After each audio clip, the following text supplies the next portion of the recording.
O Charla está nas redes sociais, em todas elas, @Charla Podcast, Instagram, TikTok, Twitter e Quai. Eu sou Bruno Cantarelli, @Cantarelli Bruno, lá também nas redes sociais, você me acha. Você é o...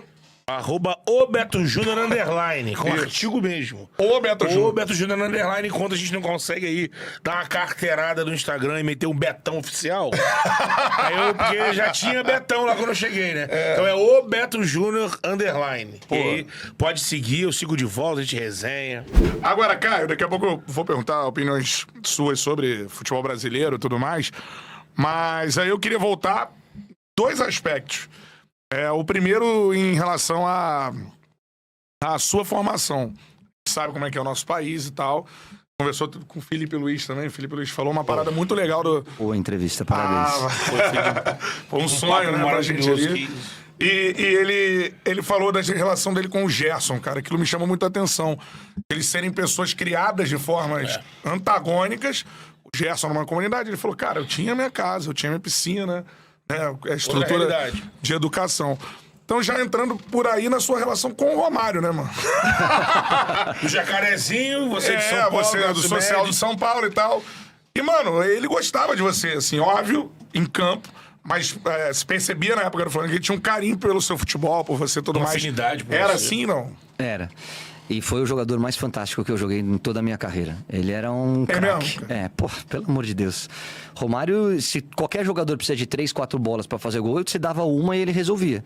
E eu tinha esse entendimento. E jogava pro Romário. Por quê? Porque se o Romário fizesse o gol, era bom pra todo mundo. Era bom pra mim que dei assistência, era bom pro time que ganhou o jogo. Então é melhor você dar 3 bolas pro Caio ou uma pro Romário? Uma pro Romário. Então eu trabalhava pro centroavante. Eu tinha essa humildade ou esse entendimento de que o cara era melhor do que eu. A gente veio de situações de vida muito diferentes, viemos. Mas eu fui criado no esporte desde os 5 anos de idade. É isso. Eu convivi com esses caras bola, né? sempre.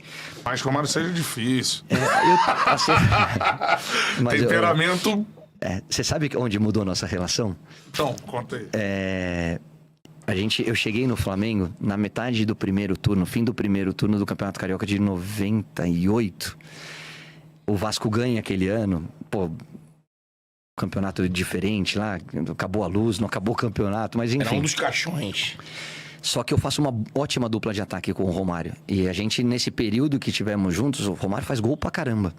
E a gente se entendeu muito. Por quê? Porque a gente se completava. Porque ele ficava precisava de um dentro da jogador área. assim, Bebeto, Exatamente. Você... E tem uma coisa, assim, você tem que acompanhar o raciocínio do Romário. Não é fácil jogar com um cara desse tamanho. Por quê? Porque ele faz o movimento correto, mas ele faz um movimento diferente dos outros. Então você tem que estar muito atento ao timing da metida de bola, porque senão ele fica impedido.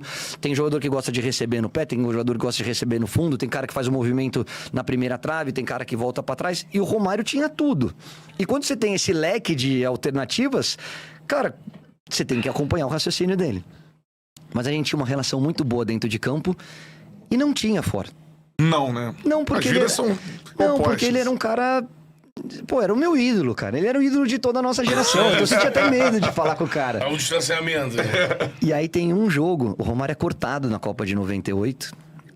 E ele pede para que fosse marcado um amistoso e foi marcado um Flamengo e Internacional em Porto Alegre. Exato, cara. Porque para ele provar que ele poderia jogar a Copa, ele voltaria contra a Dinamarca, se eu não me engano. Perfeito, que era a briga dele com o Zico e com o Zagallo, que não teriam apostado nele. E ele fala, cara, eu vou estarei bom na primeira partida da segunda fase. Marca um amistoso na véspera para mostrar pro mundo inteiro que eu não tava mentindo. E é marcado esse amistoso. E eu fico no banco. Porque o Rodrigo Fábio, que é meu irmão, um beijo pro Rodrigo, nossas famílias são amigas, um cara que eu amo de paixão, mas ele brigava pela posição comigo. Quando eu jogava e o Romário, ele estava no banco. Na preparação pro Brasileiro, quando o Romário vai para a seleção, treinamos nós dois. E o Rodrigo tinha sido eleito artilheiro do Campeonato Brasileiro, tinha sido vendido pro Real Madrid. Tava voando e jogava pra caramba. Só que ele tinha uma característica diferente da minha. Era mais meia, né? Ele era mais individualista. Mais ele era um tanque e chutava que nem um cavalo. O Romário não gostava do Fábio. Por isso. Porque ele não jogava pro Romário. Por maldade não, característica. Não casava o estilo. Eu jogava pro Romário. Por isso que ele se sentia mais à vontade comigo. E aí o Rodrigo começa, a gente vai pro intervalo, tá 1-0 pro Inter. E aí tem uma situação que eu falo muito nas minhas palestras, que é trabalho em equipe. Você entender o que significava aquele momento e aquele jogo pra tua equipe. Eu entro no segundo tempo, com 6 minutos o Joel pede pra eu aquecer. E na minha primeira ou segunda bola eu arranco do meio de campo, o Romário não tinha pego na bola. Eu driblo o volante e clarei a jogada. Eu tô entrando na área e o Romário, quando eu corro, o Romário tá aqui correndo do meu lado. E o zagueiro, que como qualquer zagueiro, não vai marcar o Caio, vai marcar o Romário. Só que eu tô entrando na área e o zagueiro, tô indo, e aí a situação é eu cara a cara com o goleiro, dentro da área, ou na entrada da área.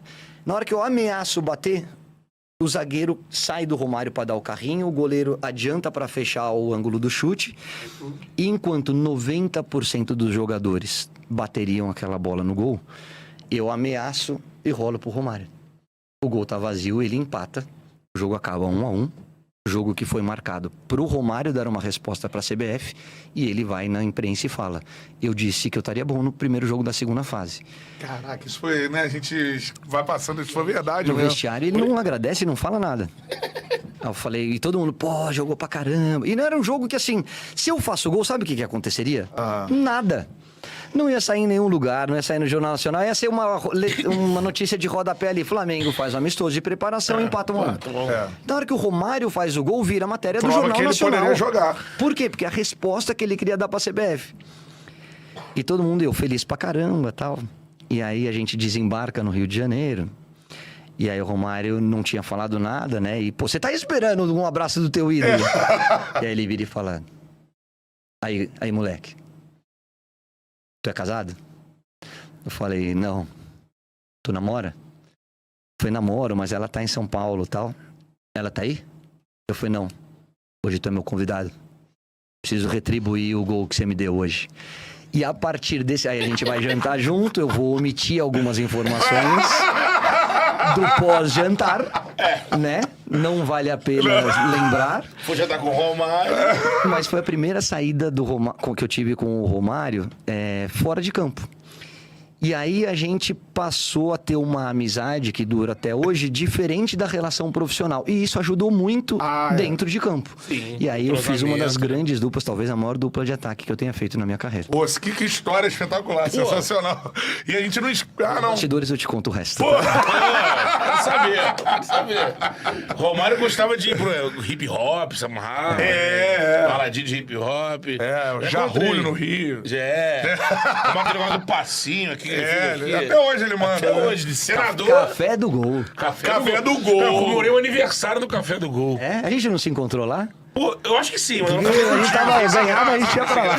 Eu lembro que a gente tava no camarote, o Caio, tu tava se lá. Eu não me engano, nesse dia que eu fui pro meu aniversário, tinha rolado um jogo e o Romário tinha perdido um pênalti. Aí falaram assim, o Romário vai aparecer aí, mas ó, não vai rolar, vai perder um pênalti, tá meio bravo. Aí meu pai sempre foi neurótico, esse negócio de filho ir abordar jogador distrata. Aí ele, ó, nem vai falar com ele não, porque no teu aniversário não quero brigar com o Romário, não. Foi o bar que ele já fizeram as pazes, né, o Romário e o Zico, mas ele fez as portas. Ele aproveitou aquelas portas pra... Assim, não dá pra brigar com o Zico, cara. O Zico, além do Zico ser um ídolo, um dos Zicão, maiores, meu ídolo amo. de infância, é um dos caras mais legais que existe no mundo. É um dos caras mais simples que você vai ter a oportunidade de conhecer na tua vida. Então, assim, o Romário entendeu isso depois. Mas foi aquela coisa do momento, depois se acertaram. Não, já jogou o Jogo das Estrelas e tal, foi né? bacana, Mas, E o Zicão teve aqui com a gente. Pô, o Zicão é fenômeno. O Zicão manda piada no WhatsApp às vezes. Eu fico gelado. Só, cara, tiozão Zicão. Hoje eu vou contar uma em off também que ele mandou.